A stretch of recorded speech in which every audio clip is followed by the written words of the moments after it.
Welcome to a brand new episode of the post game. I'm your host, Davion. I'm joined by Lillian What's up? and Oronde. What's popping? And today we are back talking about some NFL. Today we're going to talk about, in specific, the New York Jets. So, Jets fans, listen, let us know how you feel about what we're going to say. But I think you'd be surprised how some of our takes here. Start off, they beat the undefeated Philadelphia Eagles last week. 20-14, kept that Eagles offense to 14 points, 0 points in the second half. So what do you have, or what do you think is the reasoning for behind such a big win for them? First of all, Greg the Leg hitting 4 field goals on the day. Second of all, I hate to say this, but Zach Wilson played a competent game. I can't believe I'm saying this. He played a competent game. I hate to admit it. Still didn't throw 200 yards, but Hey, don't he hate on the kid. he kept it. Josh, He kept it home. He kept it reasonable. Didn't throw a touchdown, but also didn't throw an interception, which is more than he can say to Jalen Hurts. Jalen Hurts threw 3 of them. that is true. 3 picks. 3 picks on a day. That is Now, abysmal. whether or not all of those picks were his fault, That is obviously up for debate. But either that is way, up for debate. what that really comes down to is the Jets defense made some great plays. They are so opportunistic. I'm glad I picked them up in fantasy. They've carried some very much needed wins for me.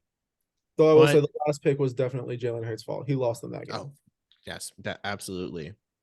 Even with missing some of their main D linemen, the Eagles still got home 5 times to sack Zach Wilson. Yeah, So they held all rushers to under 40 yards. So I've been saying, I listen. This is going to be an interesting opinion of mine that some people are going to be surprised about. But I don't hate Zach Wilson. I think if they took the entire offseason and schemed around him and his strengths instead of Rodgers, not saying that that was bad for them to do that for Rodgers, but we never know about injuries.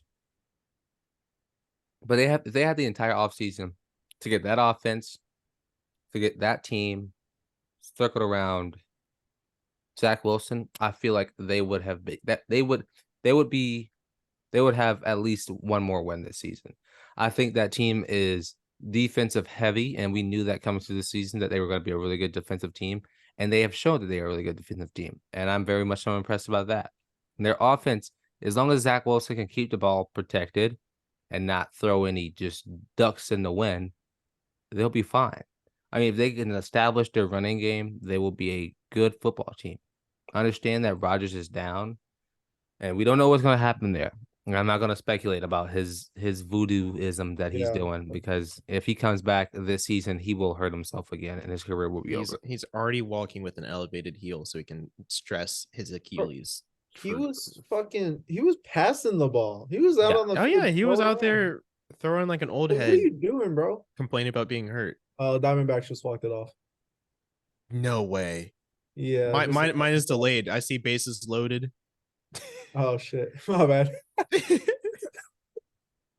I can't believe they walked it off. God damn the Diamondbacks. Okay, Greg can roll you bum. Okay, anyway. But yeah, if Rodgers comes back this season, he's going to hurt himself again, and he's not going to be able to walk for the rest of his life. So if he's smart, he will just sit down and stop being a moron. I also think you're absolutely right. I also think this team is really good, and they're coached by a really good head coach. And they have potential to be good. I mean, they're going to get to a bye week. They don't have to stress this week. They can probably find some more offensive schemes that work for for Zach Wilson. And I think this is what they need. They need a break to figure out. They need to recuperate what needs to happen for them to win football games. That's where I think they are at right now, personally. And it's also great to see that their defense is absolutely flying against the Eagles. Quincy had 12. Quincy Williams had 12 tackles, 1 tackle for a loss. 9 of them were solo. CJ had 9. Bryce Huff had 2 tackles, 1.5 sacks, and a tackle for a loss. All of them were just flying around, absolutely going crazy. Yeah, and I mean, here's what I'll say: this Jets defense is obviously just stellar.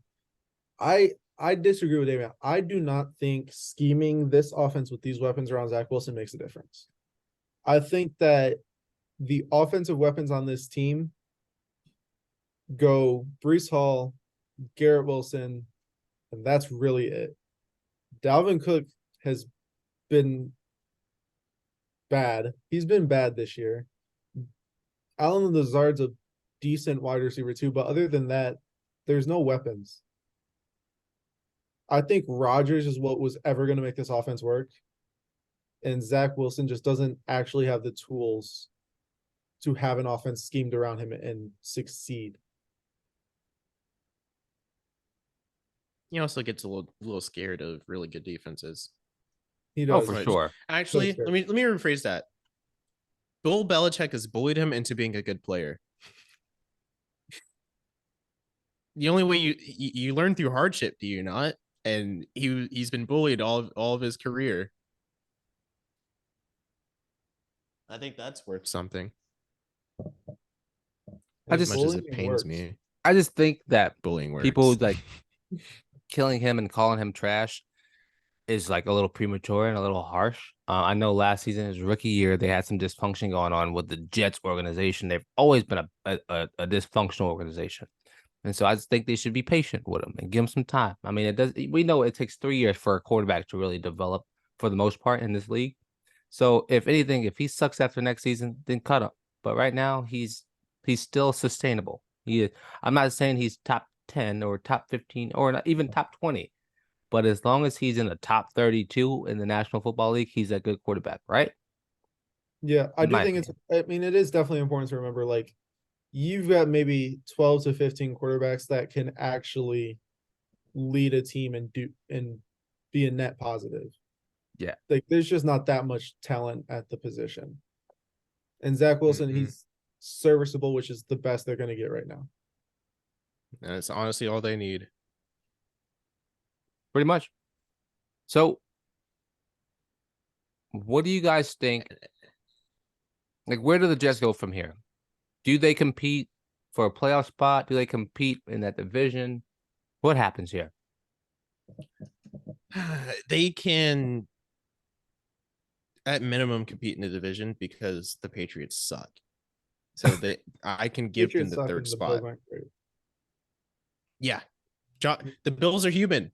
The Bills are back to being like low tier human because Josh Allen stinks. Human. I said low tier human. Because they should have lost that Giants game, and I will die on that hill. They should have lost. That was forget pass interference. Holding, bro, can't extend his arm. That was pretty bad. I'm upset about that. I'm still upset about that. But that's besides the point. The point is, the Jets have a chance at third or second in the division, and they can do something with that. And if Rodgers returns, a big if, that just boosts their opportunities to improve and have a minor playoff success before they're inevitably bounced out. I'll be real with y'all. On one hand, I want to say they'll be fine. They can come second in that division. But I think I'm still gonna. I know this is a different stance and a different island than I was since the beginning of the season. But I think I'm gonna stand by the Bills, and I'm gonna say the Bills will come second in that division. And then these guys beat the Bills once. They can do it again. I'm not saying that they can't, but I would say, watching this team, their offense is too bad for them to be relevant. Or for them to be relevant in this division. You say that, but they have a very favorable schedule. Like, their next game is at the Giants, and they can absolutely beat the Giants. What else they got? They might lose to the Chargers. They might lose to Raiders. They can beat the Bills. Lose to the Raiders, honestly. Yeah, they'll beat the Raiders. They'll lose to Miami. They can beat Atlanta. They can beat Houston. They'll probably lose to Miami again. They can beat the Commanders, maybe beat the Browns, and probably will beat the Patriots. That is a winning record and a wild card spot at the least. That's a lot of wins. Yeah, because it's not a very good schedule. It's not a good schedule. There's a lot of bad teams on here. Yeah. I mean, Giants, Raiders, Falcons, Texans, Commanders, Browns. If they win the games they should win, they'll be fine. I say It's not max like I'm- 5 wins. Max 5. Max. Max? On Max. the season or out of all of those games? Out of all those games, max 5. Oh, okay. I mean, 8 and 9 wouldn't be terrible considering they built an entire scheme around a quarterback that played 2 minutes. That's so bad. That's just unfortunate. And but it's that's crazy also that MetLife. Rodgers gave them an option to have an insurance policy on his contract and they declined it. So that's on them. What was the Yeah. insurance policy? I think it was like a 30 million swing in money. Ooh. Yeah. Like it was very team friendly and they turned it down. Yeah, I'm taking that. I mean, you put so much effort into building this team and building something for him and around him, and you pretty much just throw the idea of the organization away. But Yeah. anywho, well, as we begin to close, we're recording this Thursday. As a Saints fan, I'm about to watch my team either win or lose. Hey, But they might regardless, tie. They might tie. if the Saints tie There is a tonight, chance at trying. I will lose my mind. If the Saints tie tonight, and if anyone hears this and gets to this part in the episode, DM me on Instagram, and I will give you a gift card. Whatever you want. All right. But I doubt that happens. I'll be DMing you for an Amazon gift card. No. You. Not you. Why can't Video I blows cash up. in? And then I'm in debt. Anyway, thank y'all for joining. Thank y'all for listening. This has just been a fun one, you know. What's the Jets chant? Jets. Jets. Yeah, that's it. Yeah, that's the one. All right, we will catch you guys on the next one. Look out for it next week. I've been your host, Davion. That's been Lillian and Oronde. It's been post game. Peace. Peace.